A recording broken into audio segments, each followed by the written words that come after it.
Halo, Assalamualaikum warahmatullahi wabarakatuh. Apa kabar semuanya? Ketemu lagi dengan saya, Maharani SSMM. Untuk materi kali ini, kita akan membahas mengenai komunikasi farmasi. Apa saja yang akan dibahas? Mari kita simak. Oke, hari ini kita akan membahas tentang bentuk komunikasi, sifat, metode, teknik, dan fungsi dari komunikasi. Nanti semuanya akan kita bahas, kita akan kupas lebih dalam lagi dalam video kali ini. Jangan lupa subscribe dulu, kemudian like dan komen. Oke, next kita masuk ke dalam bahasan kita yang pertama, yaitu bentuk komunikasi.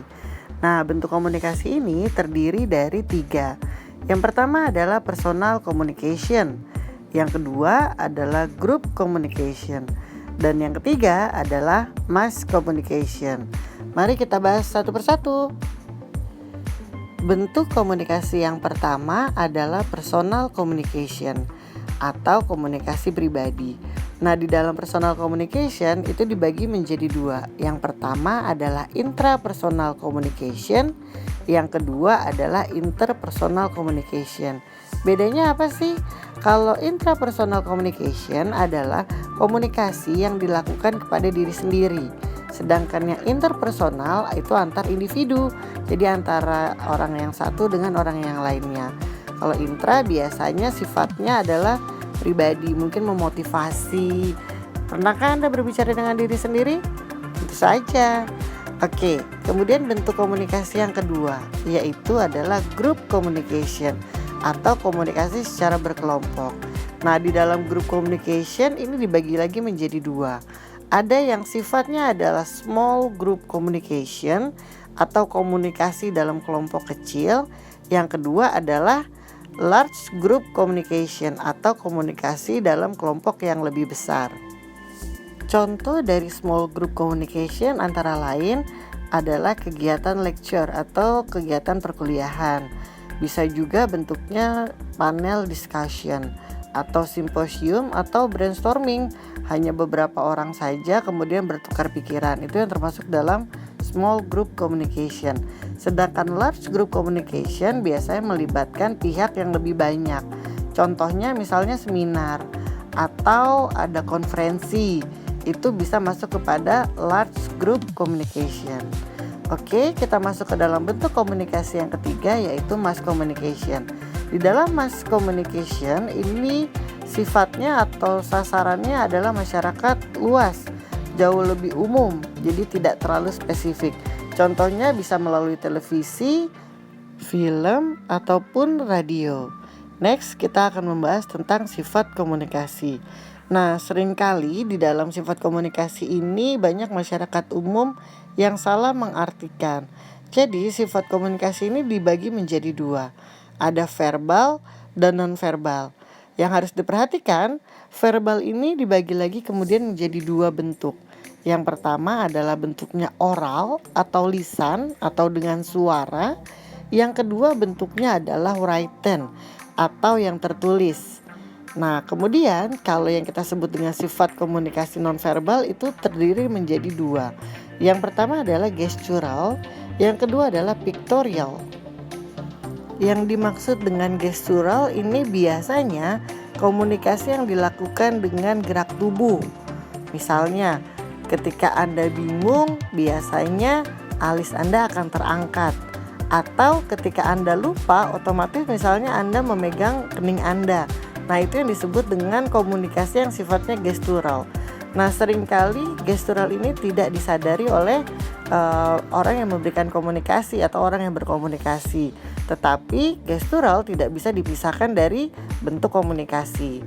Kemudian yang kedua adalah pictorial. Pictorial ini terkait dengan nada bicara Anda, tinggi rendahnya. Jadi segala sesuatu yang menunjang komunikasi selain bahasa itu sendiri. Nah, bagaimana untuk bentuk dan sifat komunikasi? Cukup mudah dipahami ya.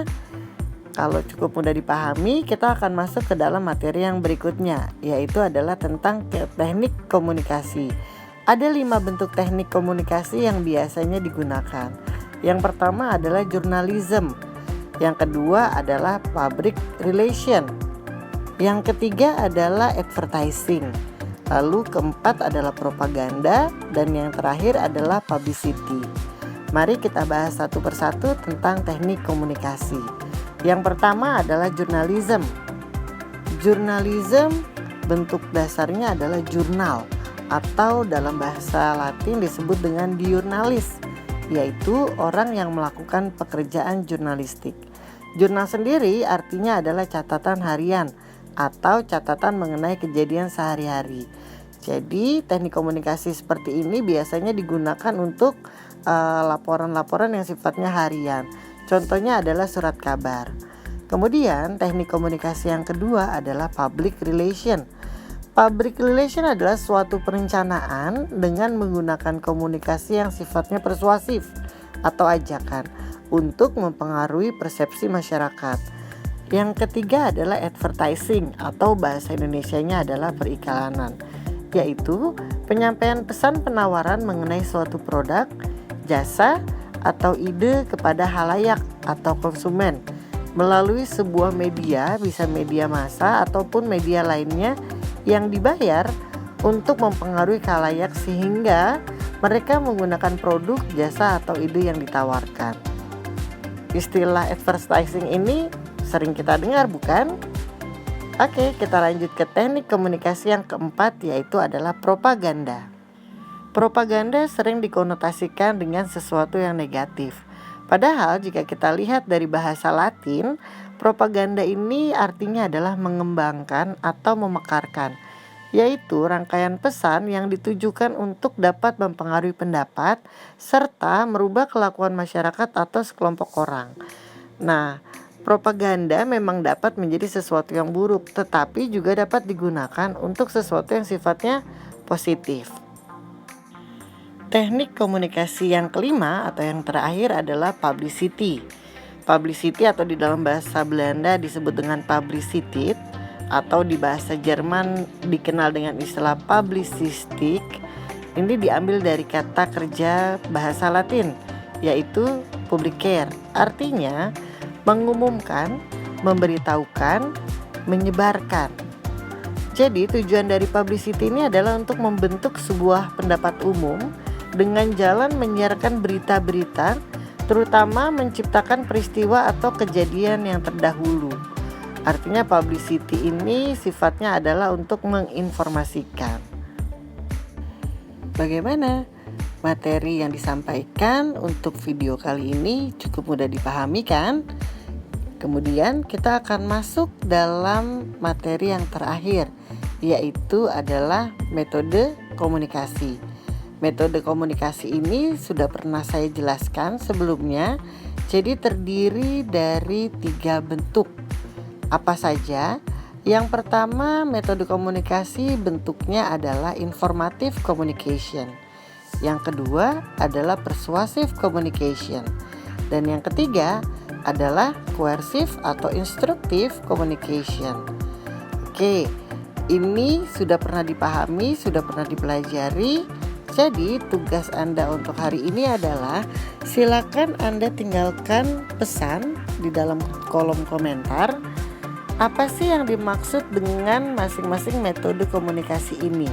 Apa itu metode informatif? Apa itu metode persuasif? Apa itu metode koersif atau instruktif? Saya tunggu jawabannya ya. Terima kasih sudah menonton video ini.